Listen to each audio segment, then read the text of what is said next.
My name is Jeff, and I'm an outdated analyst that is rebuilding his skills in public and trying to figure out how to stay ahead of AI right now because we're all afraid of getting replaced. And after experimenting with AI, Claude Code specifically, I realized I need to move faster.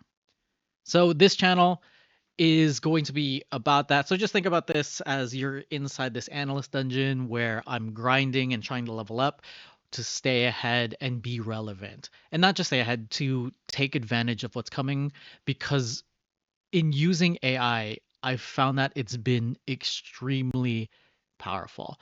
And one of the things that I need to do is I need to get more reps in creating videos. So this is also going to be part of that. So this is going to be an inside look in the behind the scenes of everything that I'm doing, from upskilling into Python, trying to build apps with a friend and upskilling in AI, where we're getting certifications and then learning AI, and then also from trying to apply that into my day job, and then also building an analytics community on my YouTube channel for get a data job. That is the main focus, but I need to get the reps of being able to practice on camera, also think through all the different problems, and then allow myself just to have something that's more uncut, that doesn't take up a lot of my time. And this is something that I was going to do anyways. And you don't understand how long that took me to do right now, because I've been just sitting here because I haven't done a podcast free flow style of content in a long time. It's been just more edited videos, and I feel more comfortable here. I just have to get warmed up and get used to this and not overthink it.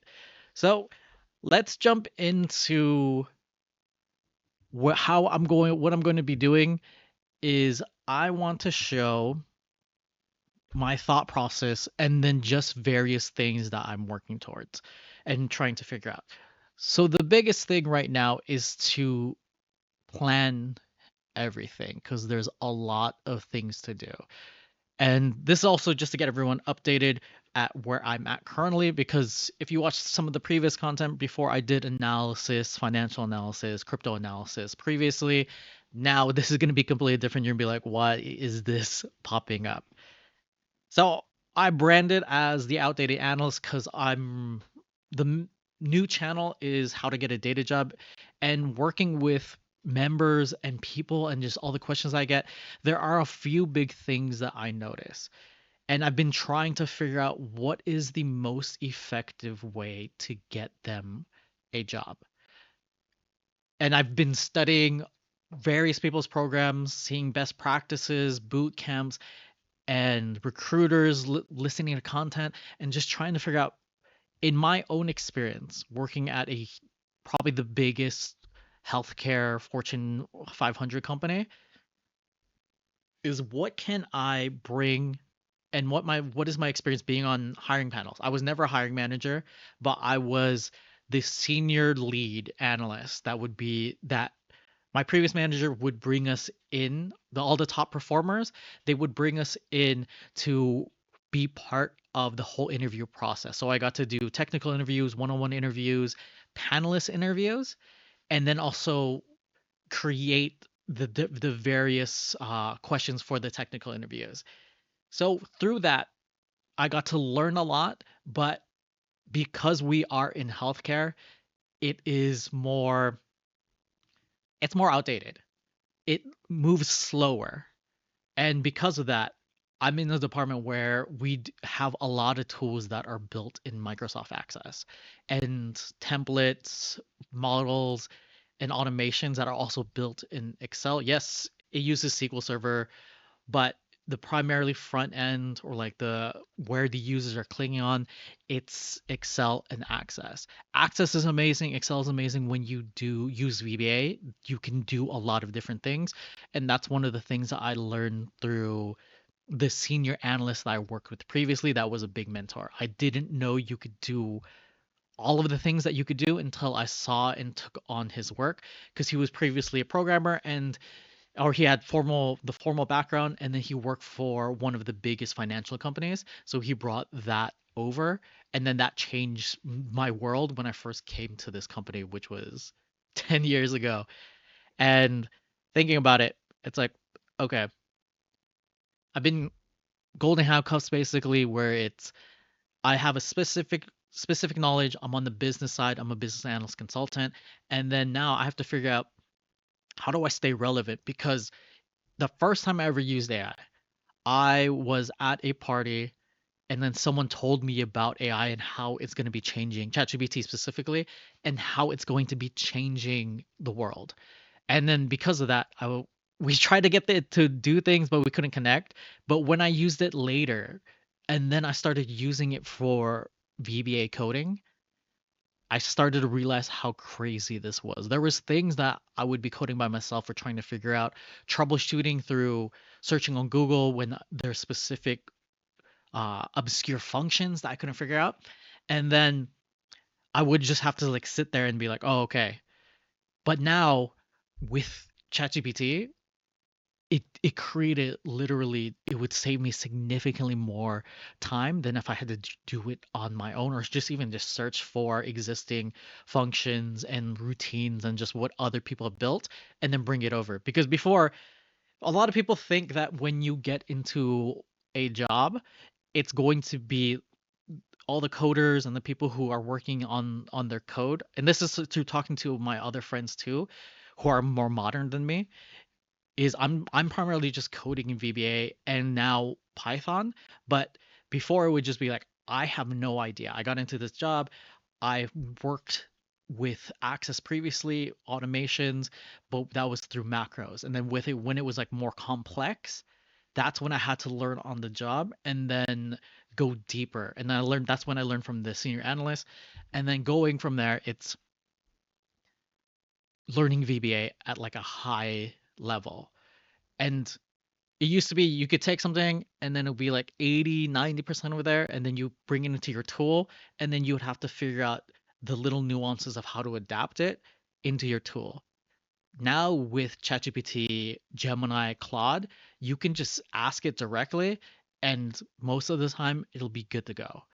And then besides the fact that if you have a really complex tool and complex code base, that it won't be able to understand all of that. But with Cloud Code, you have that as well. So that's why when I started to use it more, it started to get a lot more terrifying that I was going to get replaced and not replaced by AI directly, or maybe by AI directly with business users using it where they could perform the analysis. But this is going to be a surface level analysis. It won't be deep level analysis. But it's going to be replaced by the developers who can code better than me. So, in a sense, I sit, even though my title is business analyst consultant, so I do a mix of things.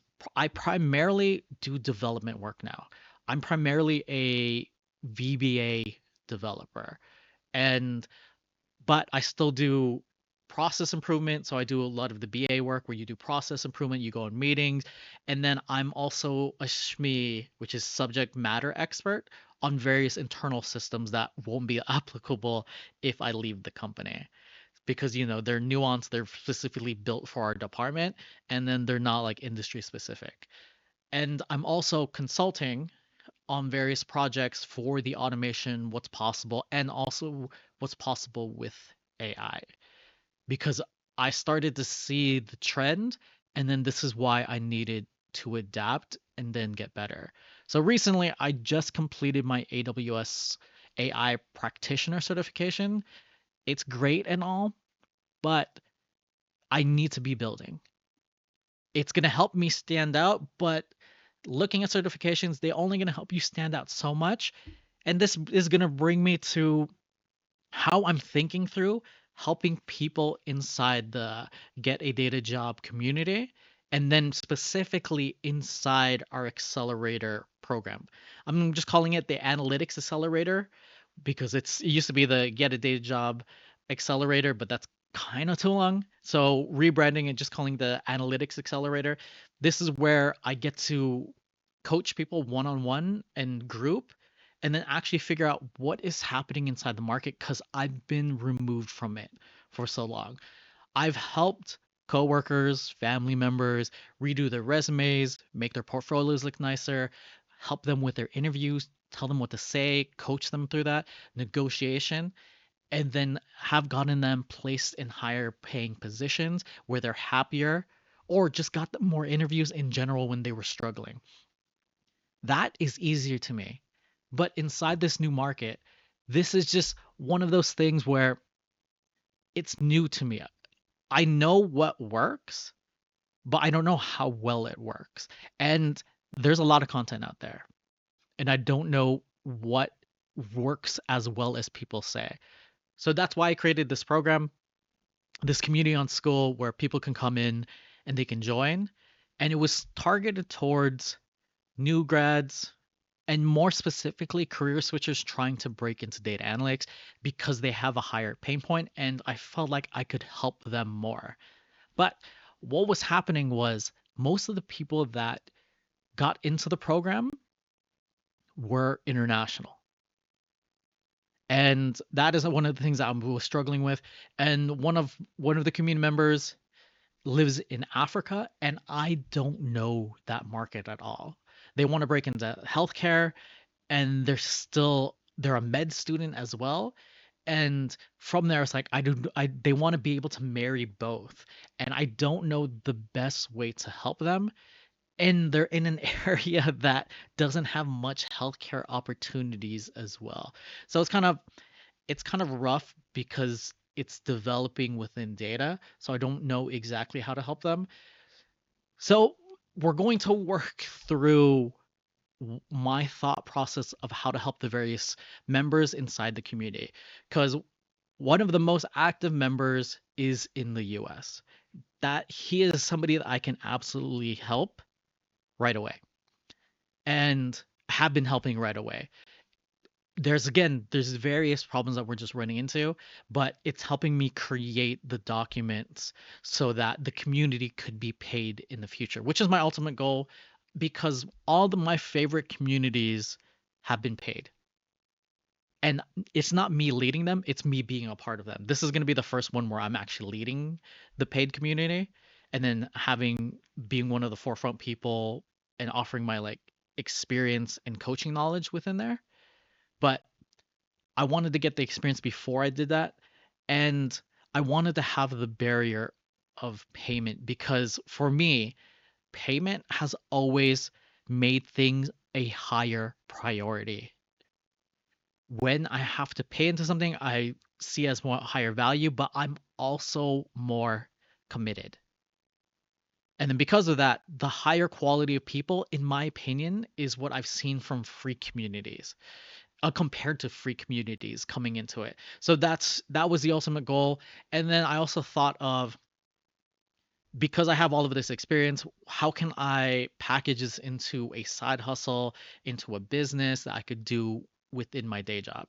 So this has been the main thing. I just want to focus on making the best community out there that gets our members legitimate results and value because I could easily charge what would maybe equate to let's say $100 a month, right? And that's a year would be 1,200 a year. But if the goal is to break into data and it gets them one $10,000 increase, $20,000 increase, $30,000 increase, then that is at least a 10x on the value that they get from the community outside of everything else. So from being able to connect with like-minded people, being able to see what everyone else is doing, and then how everyone is upskilling, and then being surrounded by like an elite group of motivated people, I found also is one of the things I've wanted to cultivate and build because all the times that I've achieved major goals in my life, it's when I've surrounded myself with people who were just as motivated as me and who were at the level that I wanted to be at. So I want to be able to create that community and bring people in who are trying to break into analytics and then share my knowledge to help them there. But one of the ways of doing that is I don't have the direct experience of helping people from scratch, from career switchers, new grads, to be able to get them into data analytics inside this current environment that we're in right now. So what I'm thinking And I bought this.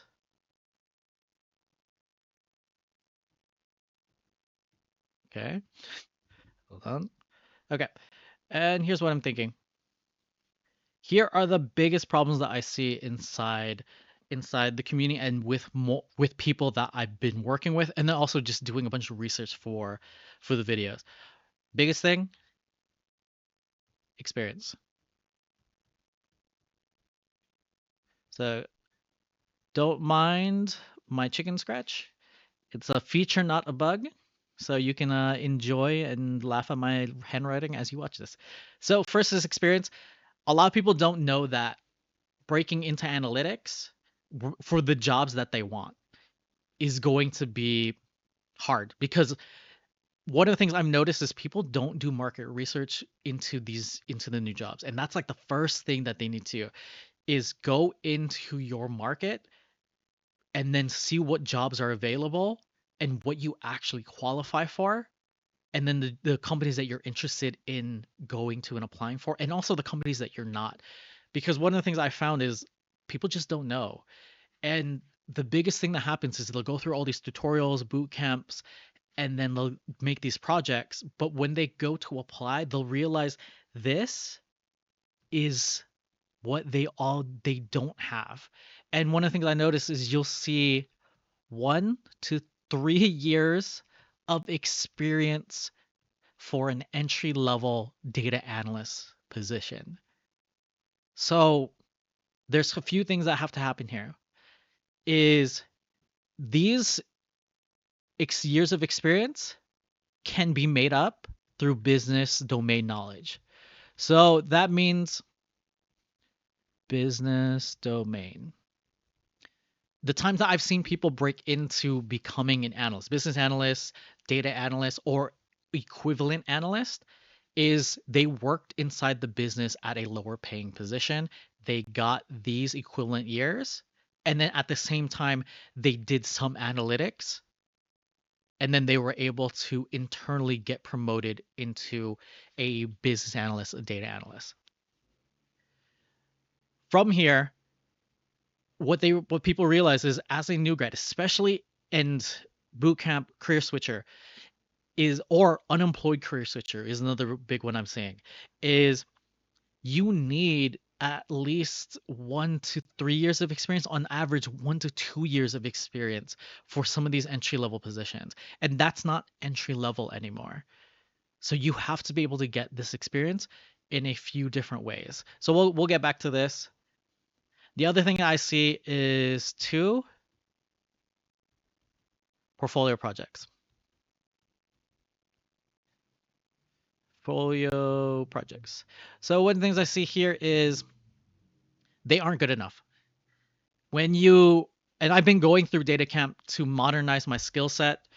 And yes, I paid for data camp both times. Both the first time I did barely use it. Now I'm extensively using it to just make sure that I understand what people are going through. And then also, do I understand the fundamentals good enough? Because I'm self-taught to be able to survive at a better company, or even just a more technical segment inside my company right now.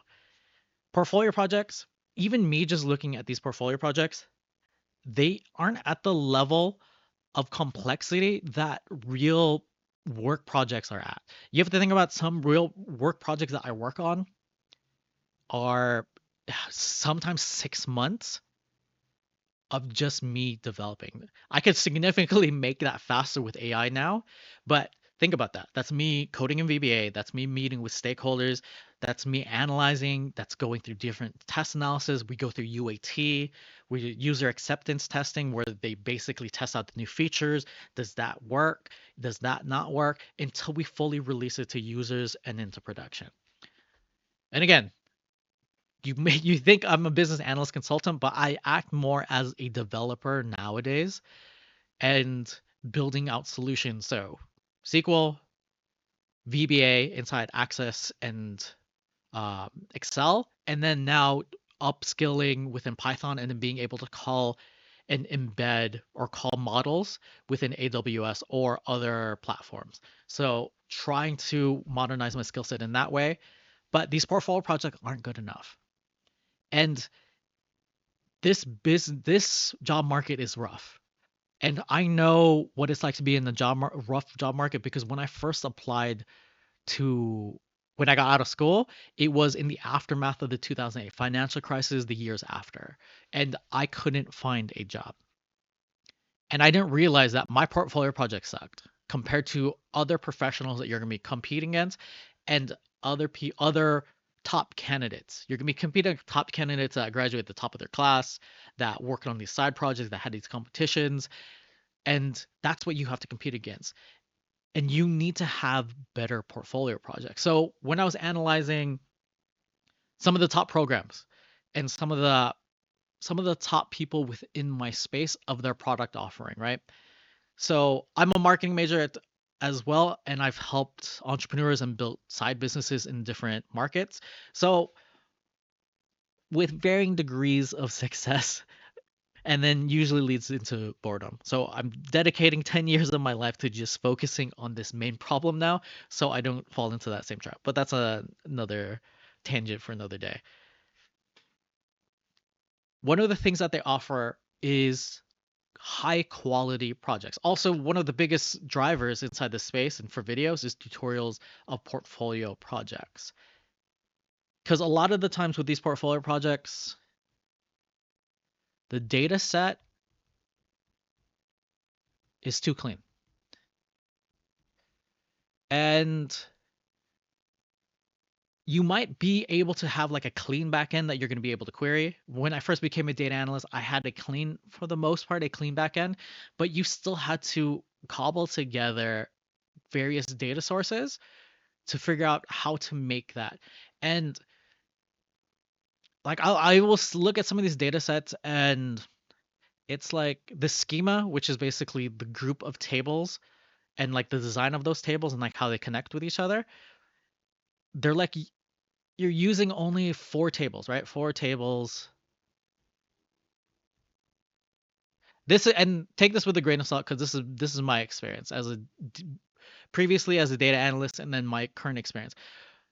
4 tables, but it's a lot more like there's a lot of cleaning to do. You have to clean ETL, so extract, transform, and load. You got to extract it from somewhere. You have to pull the data from somewhere. So we have all of our various places. We're pulling it from SQL Server, Excel files on SharePoint, text files from websites, and then other miscellaneous places. Could be different server, could be a NAS drive, whatever. These are being able to work with all of these. So the various tools I have to work with incorporate a lot of this. And you coming into this and creating these visualizations, it might not apply to you and it might not matter, but it will be more impressive if you can work with unclean data. And with AI, there's unstructured data. So things that come from PDFs, other ways for AI to structure things and then place it into structured data that you can use and load into a database to use for your data set is another way for people to improve their projects. So use AI to clean unstructured data. So if you could figure out a way to use AI so that you can clean unstructured data, that will be a better way for you to improve your projects. But the base level with these portfolio projects do not represent what good projects what real work projects look like. And I think that's one of the biggest disconnects and one of the biggest reasons why people are also struggling today.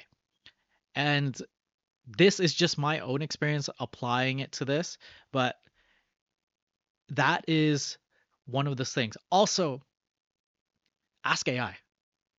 Like literally, ask AI and give it a good prompt. Best practices, and just like a simple way to think about is give it a role. So elite tech recruiter, elite principal data scientist, data analyst, hiring manager, and then give me an excellent portfolio project that actually represents real work projects that incorporates messy data sets and would be $1 million project that would take me however long to build, right? That'll give you a better idea of how to make your portfolio projects better. The other thing that I see with portfolio projects, let me check my camera really quick. Okay, cool. I'm not blocking anything. Is beginners don't understand business impact.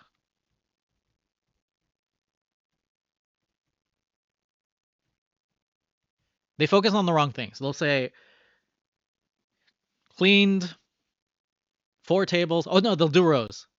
They'll do rows. They'll be like cleaned a data set of 20,000 rows. And like that makes me laugh because they don't understand how big some of these data sets are.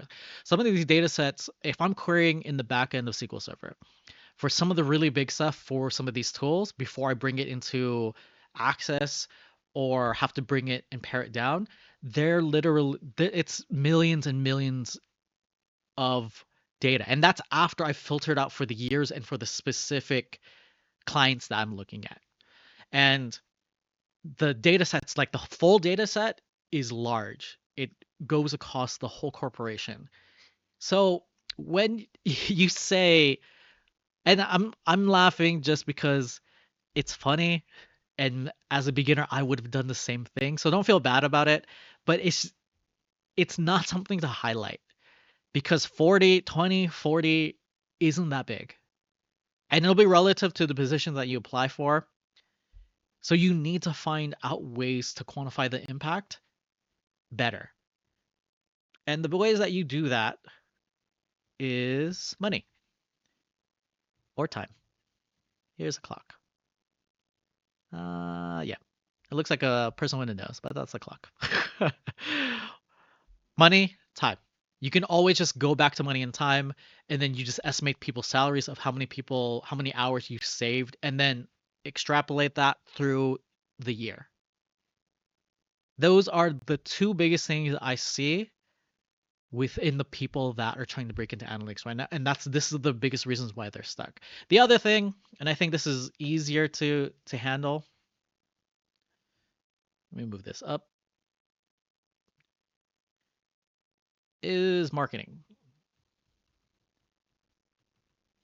And what do I mean by marketing? What I mean by marketing is how they're presenting their skills. So how you write your skills. And ultimately, it's not skills. It's how do you present your value in your different application assets. So this is going to be your resume. This is now GitHub. It used to be online websites. And I don't use GitHub. I just learned GitHub recently because of through helping community members. And now I understand how to make like a GitHub README look a lot nicer and how to stand out. And that primarily was just using AI to help me guide me through all of it. And then analyzing what like the top people were talking about inside their GitHub and like what they recommended. And then you have your other stuff like your cover letter. And then this is part of your portfolio projects. And if you want to go above and beyond, you would have a website. But looking at it, I think most people are just going to be going to GitHub. I previously had a website where I presented all of my projects, and then that's where I'd have everything. And then interviews is the next one.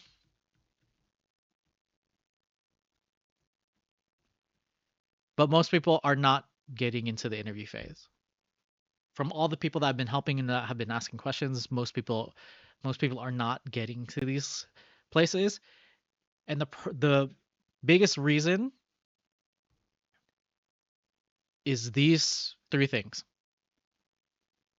So one of the things I thought about was if I one of the things I thought about is if I could focus on just one thing, what is the one thing that I could help everyone out with, my community members specifically, and help coach them, and then create a program around classroom content to fix or make it significantly easier for them to get a job? It would be experience. Because experience solves portfolio projects, experience also solves marketing. If you can get amazing experience. I remember there was someone was reviewing a bunch of resumes. They were like just a regular streamer, a tech streamer. They weren't like a recruiter or anything, but they were talking about somebody sent in a resume and it wasn't formatted correctly. It was hard to read and the bullets weren't marketed correctly or optimized, but they worked at Amazon, they worked at Google, they worked at Meta, and then they had portfolio projects that were crazy. So experience can trump all of these. But so this comes down to what happens now. So we have experience. Oh, this is not playing. Excuse my noobish behavior because I'm new to this.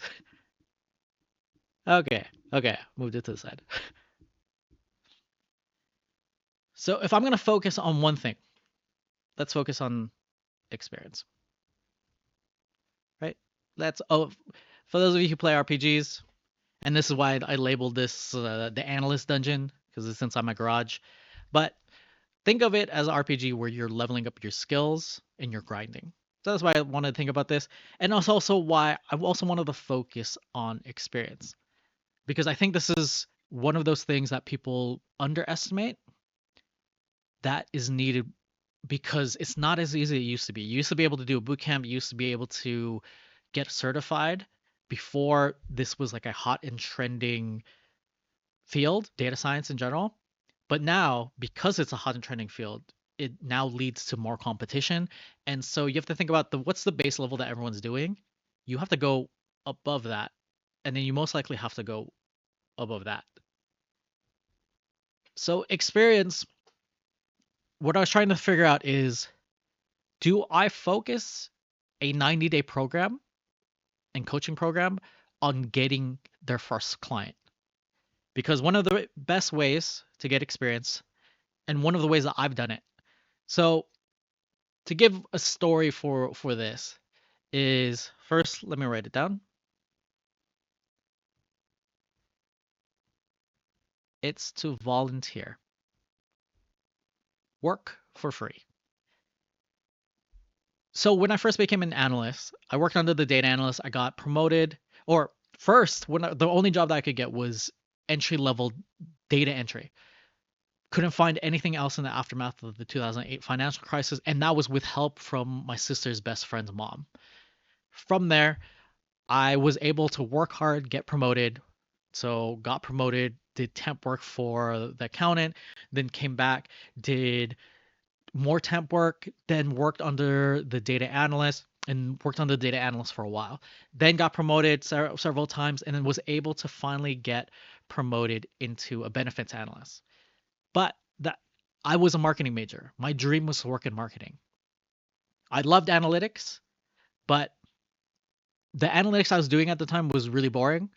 And I really wanted to go into marketing. So what I did every night, or at least probably two nights out of the week, I would go and help out this small business inside their marketing. They were a big online brand, but in terms of like operations and behind the scenes, they were a small business. But they looked like $1 million company. And because people used to say that all the time, I thought this was $1 million company. And I used to go and help to get the experience. So I got to work on marketing campaigns, brainstorm, email campaigns, try to figure out how to get more students. and this is what I did. I had the marketing experience. I had the degrees, but I didn't have the marketing experience. I had the degrees and I had the knowledge, but I did not have the experience. So what I did was I volunteered. This is something that is talked about inside the entrepreneur space a lot. If you've heard Alex Mosey, he always talks about how he's gonna try to get his first 10 testimonials and work for free and get clients for free and then get them results before he ever goes paid. That's also what I'm trying to focus on too is let me know this well enough that I can deliver value and get people and get those testimonials into breaking into analytics. So that's my immediate goal right now. The method is what I'm trying to solve. I know volunteering works because I've done it. I've done it for regular marketing. After a while, I finally got a marketing job. It was probably a year of doing this on the side. So I work an analyst position, do marketing at night, and then at least I got free dance classes.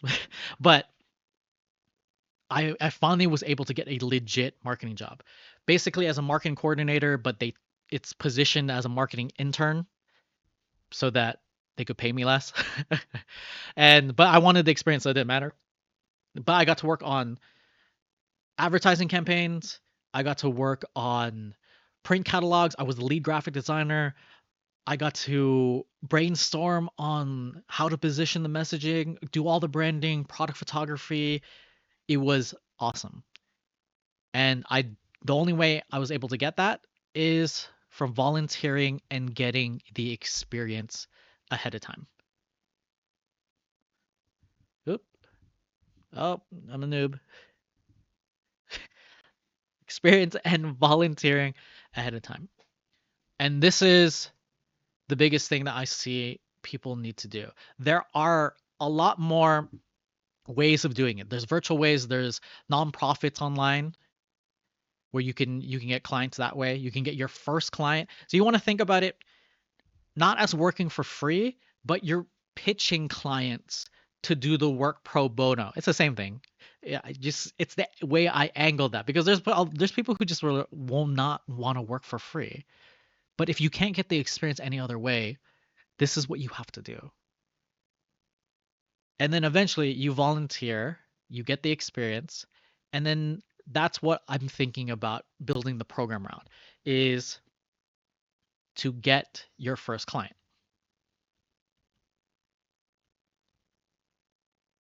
Experience to get your first client. Then it would be volunteering, get enough experience. See this trend? Where we can transition that into a paying client. Yep. Did I press something? Okay, cool. To get a paying client. And this volunteer, there's different ways of doing this volunteer, right? There's nonprofits online. Online. So let's just say online and then in real life. And then there's also small businesses. One of the easiest ways is reaching out to your current network of friends and family and then asking them if they have a small business. It could be also your gym owner, your barber, it could be anybody. And then pitch them that you can find ways to help them make money or save money. So then you'll be able to do that with your data analysis, do that with your dashboards. And then whatever task that you get, go above and beyond, build them a dashboard, build them like a fancy Excel tool, automate different things for them. Learn how to do that through asking AI how to deliver on those different promises because AI will help you navigate through this. And it's one of the things I wish I had.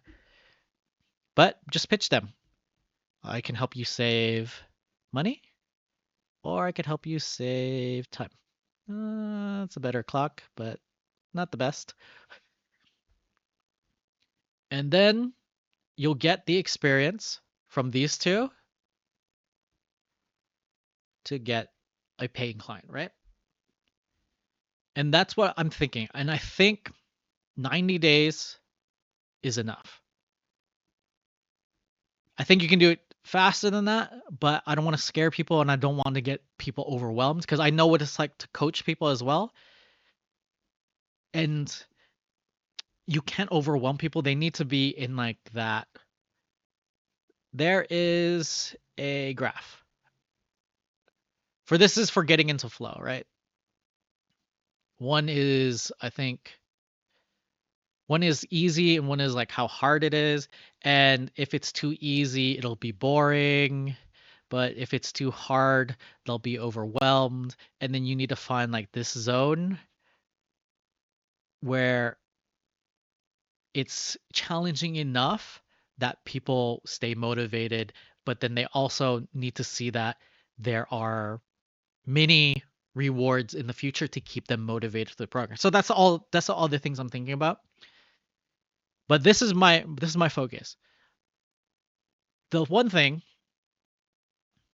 the drawback, this is time consuming. This takes time. Let's do that. And there are some people who are ahead of this and may not need this. May not need. So I struggle between, is this the best way for people to get experience? And I think it is the best way. For the people who are struggling, they don't have any hands-on experience, I think this is one of the best ways to do it. But there's going to be some people who are further along that have some experience, and if they are career switchers and are employed, you can treat your employer as your client.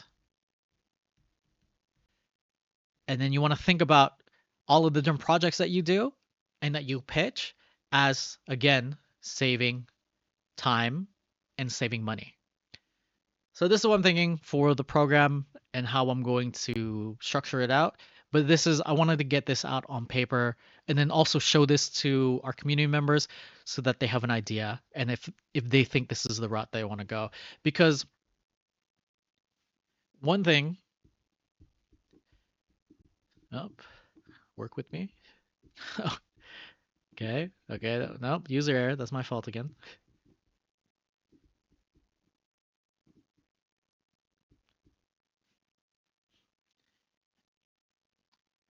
Yeah, one thing is they can get experience, but they also should be, to get experience, you need to have good portfolio projects. So here's XP, but to get clients, you need to be able to pitch something, but you should be able to create a pitch with like a video pitch without needing like a full project. So some of your classroom projects, as long as the pitch is persuasive enough, it should be fine. But it's just something I think about is projects. They need to improve their projects. And also there needs to be prerequisites to this as well. Prereq. You need to have like the base, like Excel, SQL, and then if you're going to do data visualizations, Power BI, Tableau. And then I recommend, because AI makes things significantly easier, you can learn Python fast. I'm learning Python, and then you can just have it teach you as you build. I'm going to talk about that in the future. But we also have this. It's like, do I help people learn this? And I want to, like, I really want to like be able to create all of these like courses and programs and teach, but I don't have time. Like, what's the best use of my time? So I think the best use of my time is to build a program about getting experience. Oh. And that's my cue. But yeah, that's what I'm working on. Information below on how to apply to the program. And that's my cue. I've been here too long. So we'll talk soon and bye.